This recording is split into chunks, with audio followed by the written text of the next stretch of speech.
आदाब और नमस्कार। मैं हूं सुल्तान कुरैशी और आप देख रहे हैं भिवंडी समय न्यूज। भिवंडी महानगर पालिका में महापौर की कुर्सी आज सिर्फ एक पद नहीं रही, बल्कि ये कुर्सी सियासी ताकत, भविष्य की राजनीति और आने वाले समीकरणों का इम्तिहान बन चुकी है।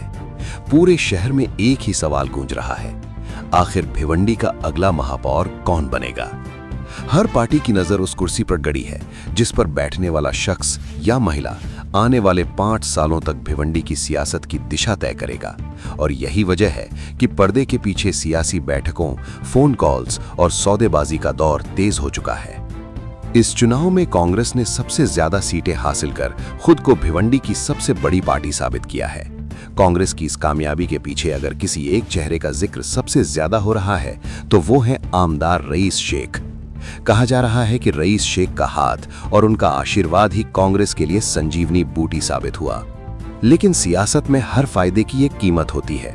रईस शेख की नाराजगी समाजवादी पार्टी को भारी पड़ी और इसका खामियाजा सपा को सीटों के नुकसान के तौर पर भुगतना पड़ा। जो पार्टी कल तक अपनी मजबूती का दम भर रही थी, आज वही पार्टी किंग मेकर की भूमिका में आ खड़ी हुई है। हालात अब ऐसे बन चुके हैं कि कांग्रेस के पास सीटें तो हैं, मगर बहुमत का आंकड़ा अब भी दूर है। साफ शब्दों में कहें तो बिना सहारे कांग्रेस का महापौर बनना नामुमकिन है। यहीं से शुरू होता है असली सियासी खेल।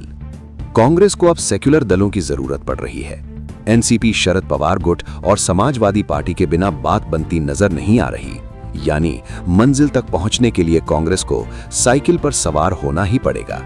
हालांकि कोणार्क आघाड़ी के विलास पाटिल की ओर से खुला ऑफर जरूर आया है, लेकिन पिछले कुछ दिनों में जो सियासी तनाव और टकराव देखने को मिला, उसने इस रास्ते को भी खतरनाक बना दिया है।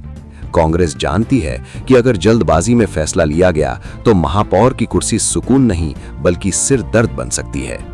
सियासत की सबसे बड़ी विडंबना यही है, जिस समाजवादी पार्टी को खत्म करने की बातें की जा रही थीं, आज उसी के सहारे की सबसे ज्यादा जरूरत पड़ गई है।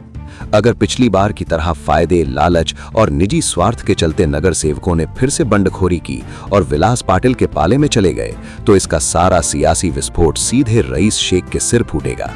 यही वजह है कि इस बार हर कदम फूंक फूंक कर रखा जा रहा है। इसी बीच सियासी हलकों में एक और बड़ा संकेत सामने आया है।